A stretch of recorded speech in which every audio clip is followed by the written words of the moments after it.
السلام عليكم، ازيكم عاملين ايه؟ الشتا جه، كل سنة وانتم طيبين، وهنبتدي نصلح ما افسده الصيف في البشرة. الشتا فرصة حلوة قوي قوي للتقشير البشرة ولترميم الجلد وللترطيب ولكل حاجة حلوة. الشتا من الفصول، الخريف والشتا من الفصول الحلوة قوي قوي قوي اللي بتقدري تعدلي فيها من بشرتك. يعني يعتبر اقصى شهر على البشرة هو شهر الصيف. تعالي بقى النهارده اقول لك على روتين ببلاش، هتبصي هتشكريني عليه.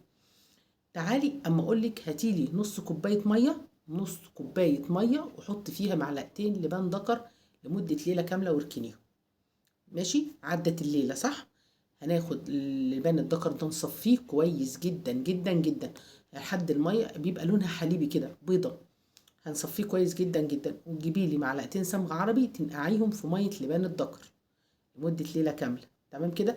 لو عايزة تسرعي من ان الصمغ العربي يدوب ممكن يعني تجيبيه انت كتل او شقف كده وتكسريه. انا المطحون بشك فيه، فهاتي انت كتل وكسريه وطحنيه، هيبقى عامل زي العسل كده. عسل بلبن، حلو قوي قوي قوي. نجيب ايه بقى؟ هتجيبي لي نص كوباية رز وربع كوباية بذور كتان. تمام كده.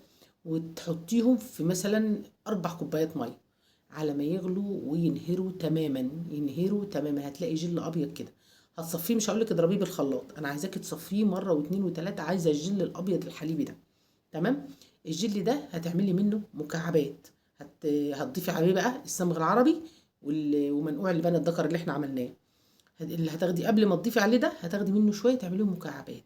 وما يكون كل ما كان الجل بتاعك اتقل كل ما كان ملمس الكريم احسن، وكل ما كانت نتائجه حلوه جدا جدا.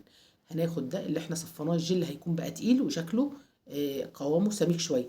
هناخد عليه الصمغ العربي وبعدين تقسميه نصين، نص هنعينه في التلاجة عشان ما نعملش الكميه كلها تبقى كبيره.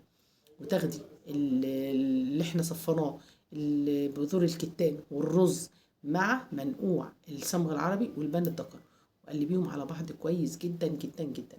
هتلاقي ملمسهم يعني كريمي او صايص، او هتتحكمي ازاي في ده. هتجيبي لي معلقه نشا وتقلبيها كويس جدا جدا جدا.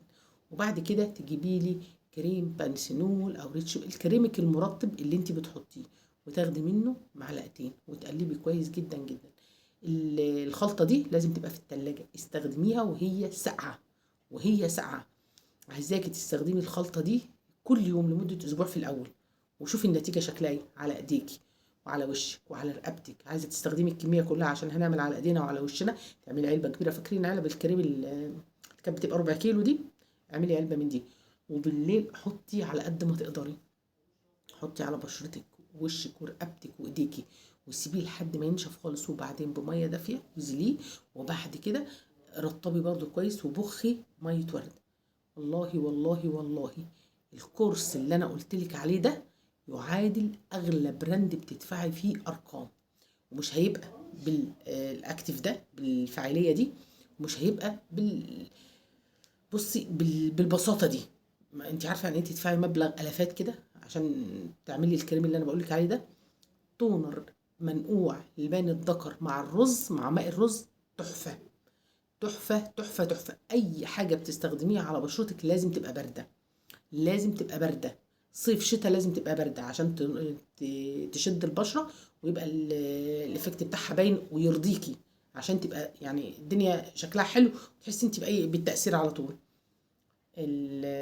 عايزه تدخلي النفخ بقى، نقول النفخ بقى. انا عايزه حته زبده صغيره قد كده، تمام، وعليها معلقه عسل ابيض او اسود عادي. تمام كده. وعايزه فيها تمريتين مستويين. عارفه التمر المستوي؟ تمر لو مش هو مستوي حطي حاجه على النار صغيره وحطي فيها مصفى، فيها ميه، وحطي فوقيها مصفى يعني كنكه، حطي فيها ميه وحطي عليها مصفى صغيره اللي بنصفي بيها العصير او الشاي، وحطي فيها التمريتين وغطيها هيدوبوا معاكي. وهرسيهم في الايه، في الزبده مع العسل مع نص معلقه نشا وحته خميره بيره قد كده، خميره بيره او خميره فوريه. قلبي ده كله كده كويس جدا. والله لو كلتيه هيبقى حلو جدا. وحطيه برده في التلاجة وحطيه على خدودك وعلى شفايفك وعلى ايديكي. بصي والله بصي ولا اروع، ولا اروع. ملمس ناعم يا ستي، هقولك ما بينفخش، قولي لي ما بينفخش. ملمس ناعم وفوليوم جميل، وهتلاقي بشرتك راحت في حتة تانية خالص. التمر ده لوحده، التمر مع الخميرة في حتة تانية خالص. بجد الروتين ده لو عملتيه هتدعيلي. وجرب تابعيني على قناة وصفة طبيعية وكريم الصيدلية وقناة معاملي منوعات وحاجات بنات. دي الكلمتين اللي انا بقولهم. لو سمحتوا اعملي سبسكرايب للقناة علشان تشجعيني وعشان افضل انشر فيديوهات هنا. تمام، ويلا بينا.